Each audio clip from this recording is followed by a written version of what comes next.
Hello, friends, and welcome back to r/ProRevenge.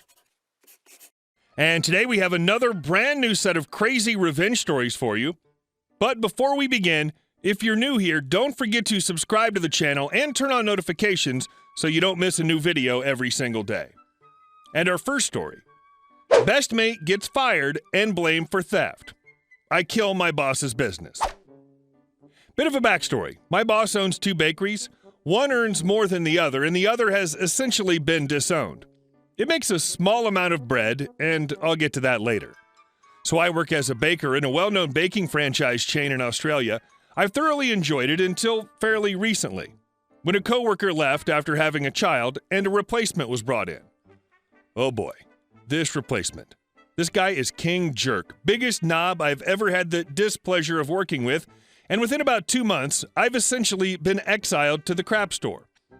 I never worked there before, so I was honestly dreading it for a while. The new guy had been running everyone into the ground and dug his roots into the place so hard and gotten into the boss's ear fairly well. I get to the sister store, and I was honestly dumbfounded. The production was small, and it was generally a joke at the main store. It wasn't hard to figure out why. Half of the oven didn't have power, or simply had busted elements, not allowing it to heat up. The mixing bowl screamed whenever it was turned on, signaling it needed its bearings replaced urgently. The retarder/provers had gigantic gaping holes in them and pooled with water on the daily. And the other baker that was there, who we'll call Steve, he'd had enough. Steve had been there for about 3 years and wasn't even aware that King Jerk had even been hired, but he knew him well. It turned out that Steve and King Jerk were both apprentices at the same store before King Jerk was fired for theft. You can see where this is going from here. I worked at the sister store for about 6 months doing the Easter season with Steve. It was gruesome. Trays weren't replaced, some had breaks in them. I don't even know how that's possible. Provers leaked constantly, requiring mopping halfway through a shift, and because the non-slip floor, which was so old it was dangerously slippery, had so many breaks in it, the place smelled of dirty, moldy water that nobody could get to, because it would get under the non-slip floor covering. It was foul.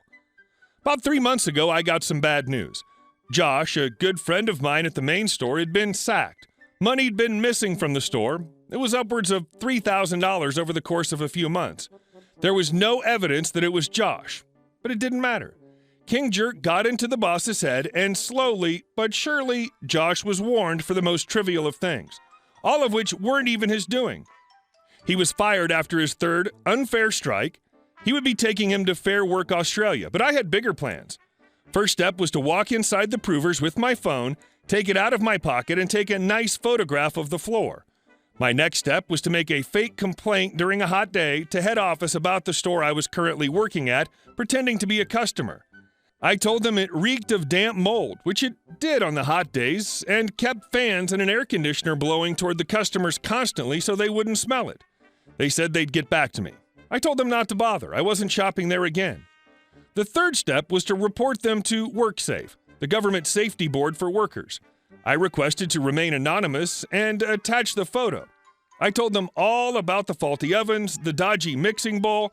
I also told them that there were other problems in the main store, as I hadn't been there for months at this point. I couldn't say what was there, but I did mention the drain cover in the back that had come loose one week, and the boss informed us to just put it back so nobody breaks their ankle, never actually fixing the problem. So it still came out from time to time if you stepped on or rolled over it with the wrong bin. They came into the sister store and shut it down within 20 minutes. There was a slew of problems, probably more than I reported. The place was a disaster zone, and it was clear they weren't effing around. I had a couple days off and found out during those that the main store was also shut down, as they found rust around the inside of and mold growing inside the fans of the retarder, effectively throwing mold spores all over the products meant for the next day. Both places were shut down. It's going to cost the boss tens, if not hundreds of thousands of dollars in replacing machinery, flooring, and fines. The boss blamed Josh for all this, mostly because King Jerk shoved it all onto him. But if he got his facts right, he wouldn't have lost his business. Everyone working there was paid a severance package, including King Jerk, but at least I know I won't be working with him again. I'd rather crap on my hands and clap. And our next story. I rented a fake apartment and accidentally got ProRevenge. So this happened a long time ago. It was November 2009, and I was jamming to I Got a Feelin' by the Black Eyed Peas, looking for a cheap apartment. I find a great ad in Craigslist and arrange for a viewing. I meet the landlady, a portly shrew with a Betty Page haircut. I wasn't here for the company, however, but for the cheap room. It's not great looking, but it's cheap, so I tell her I'm interested, and she tells me the place is mine if I can get a deposit by the end of the day. Sweet. I run to the bank, grab the $450 I needed, half month's rent. She and I cross-sign a standard lease, and I ask when I can get a key for move-in. She says a couple days as the current tenant has yet to collect all their stuff.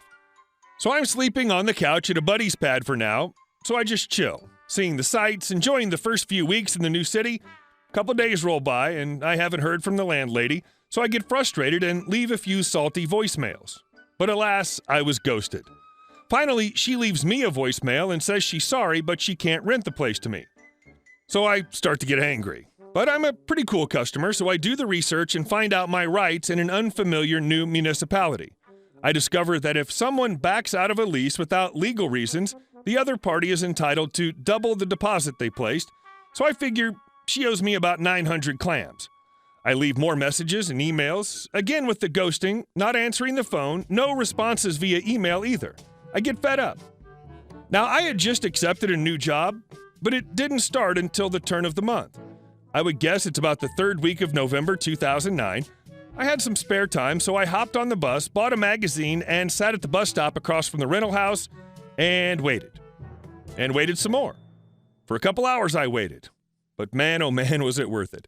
I see her showing the unit to another smart mark.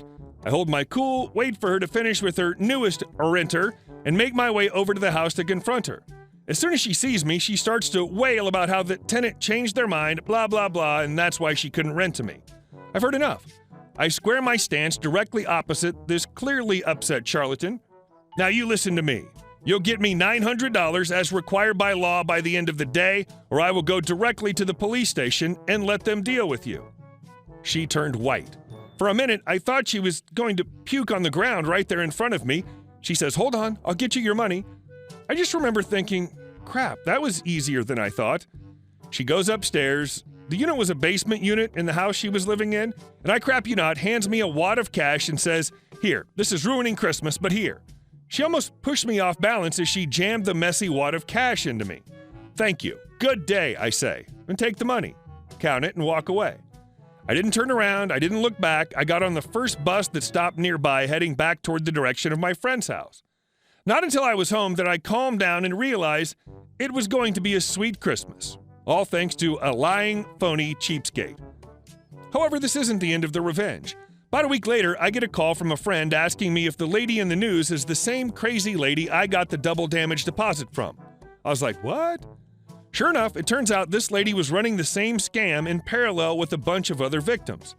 I'm mortified, not just because I almost got scammed, but it immediately occurs to me that the money I got was someone else's money, and they're homeless for the holidays.